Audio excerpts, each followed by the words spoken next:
Hi everyone, we're the Pass the Time Players and we're very excited to be bringing you a new story tonight, The Wartville Wizard.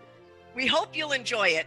Now this is our 7th story we've recorded for you and your family and friends. Now all of our recordings are on our Facebook page and also our YouTube channel, so make sure you subscribe to our channel, like our page, so that you won't miss a single story. Now, let's meet our cast. I'm Sally. I'm the narrator and Mother Nature. I'm Max. I'm the wizard. I'm Maa. I'm Babette. I'm Jeff. I'll be playing Harvey. I'm Abby. I'm the librarian. Hello, I'm Karen Ann, and I'm Mrs. Hardboard. Hi, I'm Debbie, and I'm Miss Mabel. Hi, I'm Rick, and I'm Dr. Splint. Hi, I'm Tony, and I'll be playing Jimmy. Now, sit back, relax, and enjoy the Wartville Wizard. The road to Wartville traveled over a hill. In a neat and tidy house on the top of the hill lived a neat and tidy old man. This is a story of how he became known as the Wartville Wizard. Every morning, the old man looked out his window. He saw the flowers, the sunlight and the trees. From inside, it seemed a perfect place. But when he went outside, he saw it was not. Look at all of this rubbish. Oh, it's disgusting.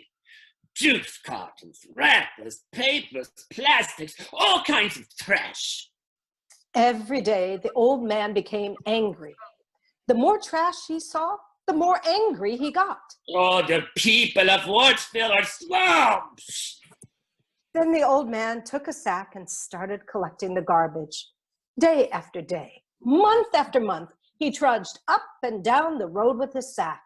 He knew if he stopped cleaning, everything would be smothered under a blanket of trash. Slobs, slobs, slobs. One day, the old man struggled up the hill with an extra heavy load. On his way, he picked up one last piece of trash, a small sticker with writing on it. What's this? Have a nice day. Oh, this garbage is driving me crazy. The old man shook his head and walked slowly into the woods. He was tired of collecting, tired of pulling and dragging, tired of jumping up and down to make the barrel hold more, just plain tired of trash. He no longer helped to yell, "Slobs!" I can't take it anymore, Mother Nature. I've tried to keep your hill and your green places clean, but I can't go on. I'm tired. Suddenly, soft music began to play around the old man, and then all was still. Even the birds stopped singing, and the bushes and trees stopped rustling their leaves. The old man closed his eyes and let the gentle music wrap around him like a cozy blanket. A graceful creature hovered in the air above him. "You've done your best. Now sleep and rest. Your reward will be great. You won't have to wait. The slobs will learn a lesson, that they better stop messing with Mother Nature." It was only a brief moment, but when it passed, the old man knew that he had been given power over trash. He felt calm and rested as he walked back to the road. A little girl was skipping down the road toward him. Unwrapping a candy bar, she promptly dropped the wrapper on the road, right in front of him. The old man looked at it and frowned. It was time to try out his new power. He pointed his bony old finger at the wrapper. Oh, the garbage go. Fly through the air and stick to the person who dropped you there. The wrapper wiggled and then shot up into the air and flew down the road after the little girl. When the wrapper caught up to her, it slapped onto her cheek and stuck there. Hey, get off! What's happening? Get off my cheek! Get off! Mommy! The next morning, as usual, there was trash along the road. But the old man didn't use his sack. He simply pointed at each can, bottle, box, or whatever litter he saw and sent it back to whoever had thrown it away. It was certainly easier than dragging it all up the hill, and he felt very happy.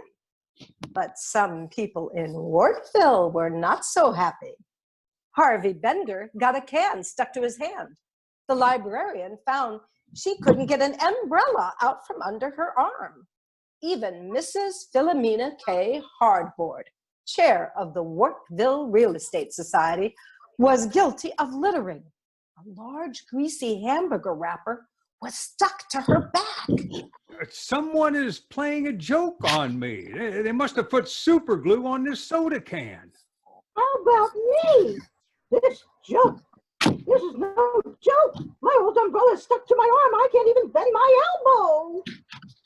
Decorum, please. Arguing in the street gives our town a bad impression. As Mrs. Hardboard pompously walked past, Harvey and the librarian started to laugh. For there, stuck on her back, was the very greasy hamburger wrapper and an empty French fry bag. Mrs. Hardboard immediately took offense, and they all began shouting, when suddenly Miss Mabel from the beauty shop ran headlong into all three. Help me, please help me. I was just walking down to my shop, minding my own business, when a bag full of garbage chased me down the street and attacked my rear end. Well, the only doctor in Wartville was Melvin Splint. That night, there were a lot of people in his waiting room wearing strange outfits. Overcoats, very large, blankets, giant hats, even a sleeping bag. Anything to try and hide the things that were stuck to them. Mr. Bender, you're first. What seems to be the problem? Well, you see, Doc, this soda can, I can't seem to put it down. You mean you think you've become addicted to soda? That's a common problem, but one we can work on. No, Doc. I mean, I can't put it down. Literally, it's stuck to my hand. I've tried everything. Oh, come on, you got to do something. Well, the doctor tried to pull the can out of Mr. Bender's hand. No luck. He then moved on to the others and soon realized they all had the same problem. Some piece of thrown away trash was stuck to each and every one of them. I have never seen anything like this. It may be an epidemic. I'll have to go to the next town and maybe ask the doctor over there for advice. I'll come back tomorrow and we'll talk about it tomorrow afternoon. Grumbling and complaining, they all reluctantly left. The doctor slumped in his chair and took out a stick of gum. And you guessed it, he stuck the gum in his mouth and dropped the wrapper on the floor and... Hey, what the? Oh no, I've got a wrapper stuck on my nose. The next day, a lot of unhappy people were walking around Wartville. Poor little Babette was sick and tired of wearing a bandana to hide the candy wrapper. So she decided to go for a long walk. When I get out of town, I'll be able to take this thing off for a while. I'm tired of looking like a one-eyed pirate. Once out of sight of the town, she took the bandana off. The candy wrapper crackled in the breeze and it tickled her face, but the fresh air felt good on her head. Suddenly, around the corner, Babette saw an old man approaching, head down, poking through the grass along the road. Not wanting anyone to see the wrapper stuck to her head, she hid behind a bush and peeked out. The old man had uncovered some discarded trash along the road, and pointing his fingers at it, he said a few words. Go, garbage, go, fly through the air and stick to the person who dropped you there. Babette's eyes nearly popped out of her head. She waited until the old man had disappeared round the corner, and then she ran down the road back to town as fast as her legs would carry her. He's a wizard! I've got to tell everyone, a wizard with power over trash. That's why things are sticking to everybody. He's a wizard! Meanwhile, Dr. Splint had called a town meeting. Everyone in town was there, grumbling and groaning and looking very sheepish and foolish. Order! Order! This meeting has got to get started. We got to decide what to do.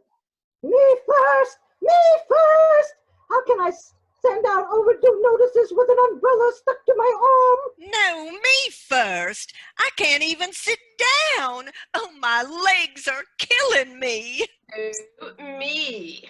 I am the most important person in town. I have a reputation to think about. Well, it was hard to hear over the shouts and sobs as the doctor tried to call order. Then, suddenly, everyone stopped shouting and stared in complete silence. An enormous, vile, smelly garbage monster stumbled into the overcrowded meeting room. Only a mouth could be seen, and through it they heard muffled words. Me! Please! Over here! It's gonna be me! I can't even breathe! What is it? Who is it? It's a trash monster! It's certainly not human. Me! It's me! Jimmy! Jimmy Van Slammy! I can't breathe! I'm being suffocated by garbage! Please help me! Suddenly, Babette burst into the room. I know what's happening! What? I know who's behind this. Who? I know the answer. So tell us. It's the old man on the hill. He just mumbles something and points the trash on the road and takes it off. I saw him do it. He's got some sort of magic power over garbage. Well, let's get him then. This has to be stopped. How dare he?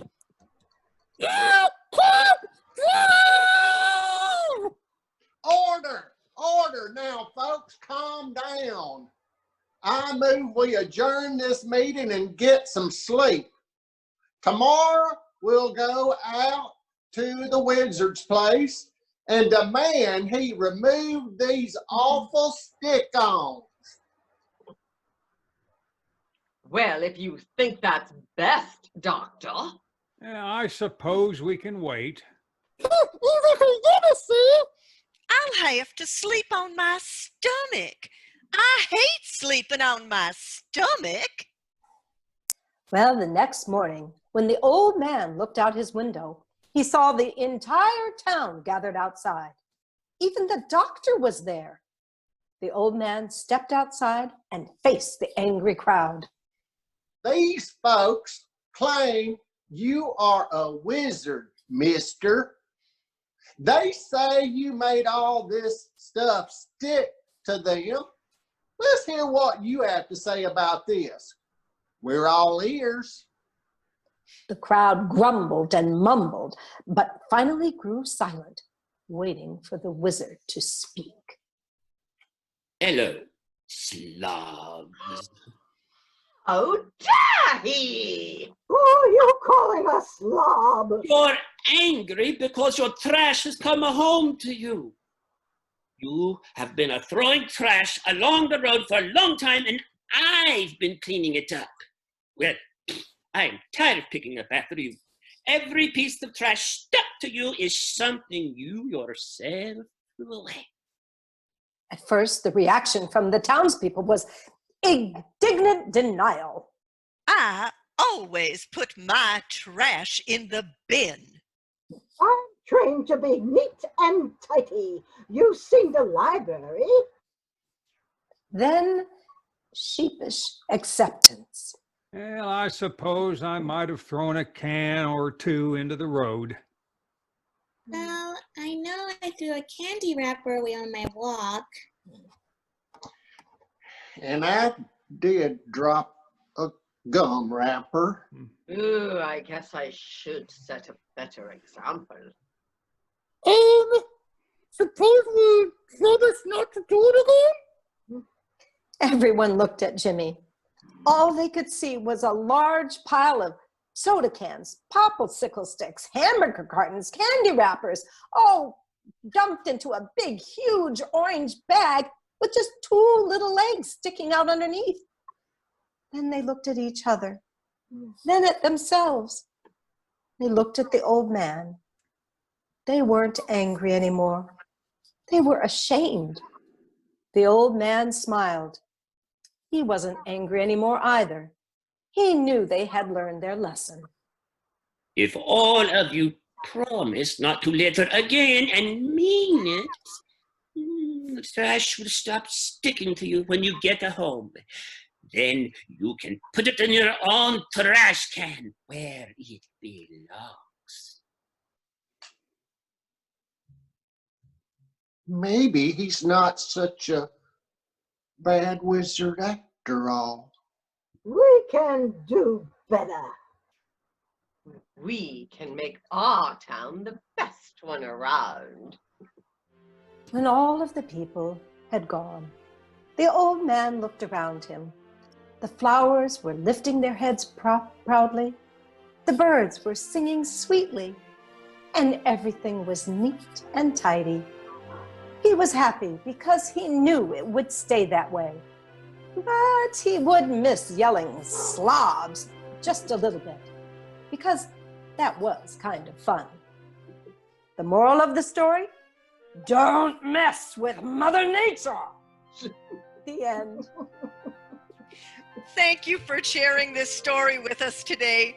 Now please share it with your family and friends, and continue to watch all of our stories on our Facebook page and YouTube channel.